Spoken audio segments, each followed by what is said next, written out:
surprising people. I think because of the color of my skin or the way that I look, you're expected to act a certain way. That's the interesting piece, I guess, when people are like surprised by things that you like or certain people you hang out with just because of the way that I look.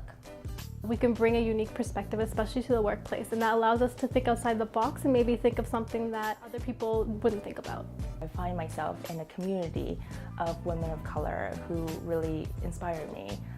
It's a community that has helped me grow in my work, in my research, in my relationships, in my feminism, and it's a community that I rely on. I'm really proud of who I am, I'm really proud of where I came from, and I'm really proud of being a part of that culture. But what's so awesome about being a Black woman is like my hair defies gravity, my skin like absorbs sun rays and makes magical like energy and all that type of stuff.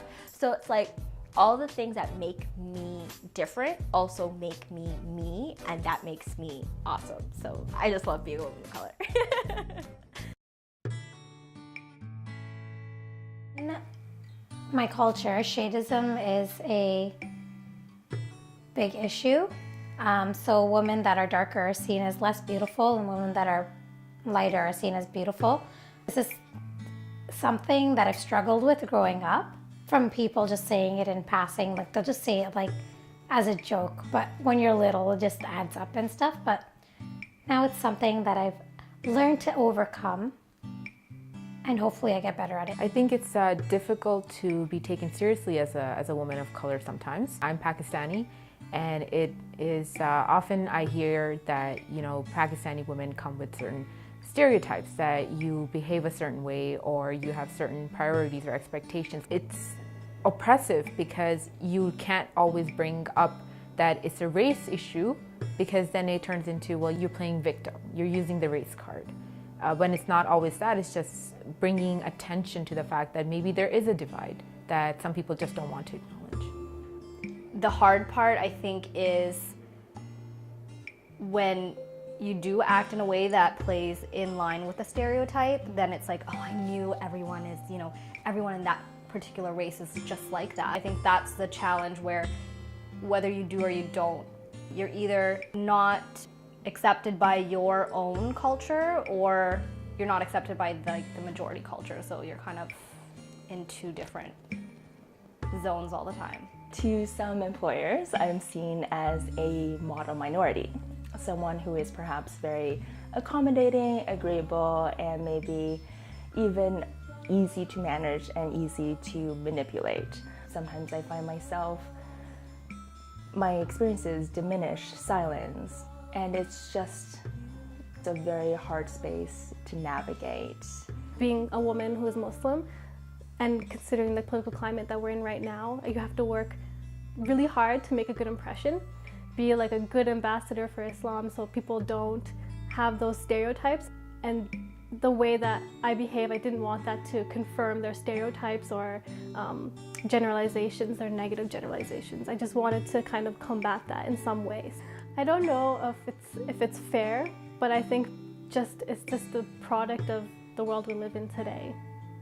In certain instances, I do identify more with my color than I do with my gender, because I oftentimes say we don't identify ourselves as a woman who's Black. We say that's a Black woman. So my race comes before my gender as a woman of color.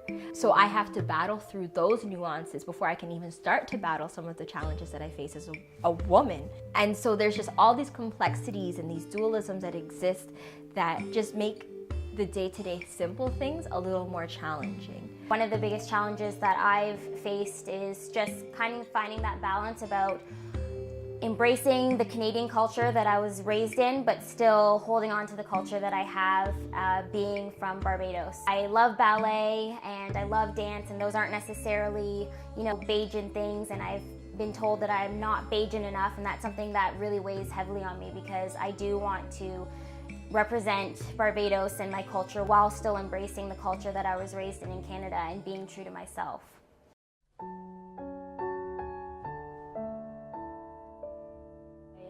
For justice. Justice is something that I think is incredibly important. Even though justice, the idea of justice is often understood and operationalized within structures that still rely on patriarchy and racism, colonialism, and so on.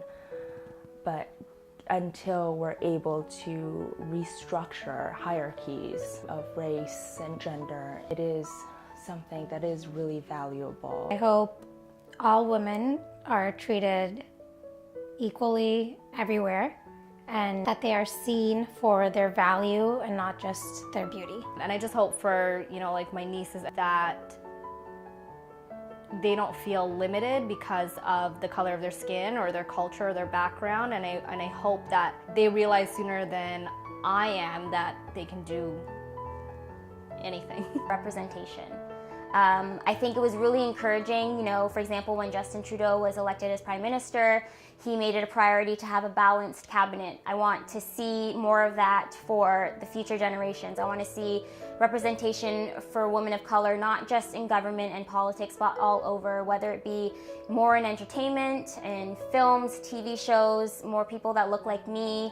And sports, let's have a female assistant coach in an NBA or NHL team, something like that. I want to see more representation for women of color so that our voices are heard, and so that, my daughters or nieces growing up, they can see themselves represented across the world and across the media and different platforms. Really hope that they will find power in the things that they have been told for so long is actually a weakness. And each woman of color has a very special and unique feature about them that is culturally based or racially based, that is their power and is their strength. We're superheroes. I want in the future for women of color to understand that we are superheroes.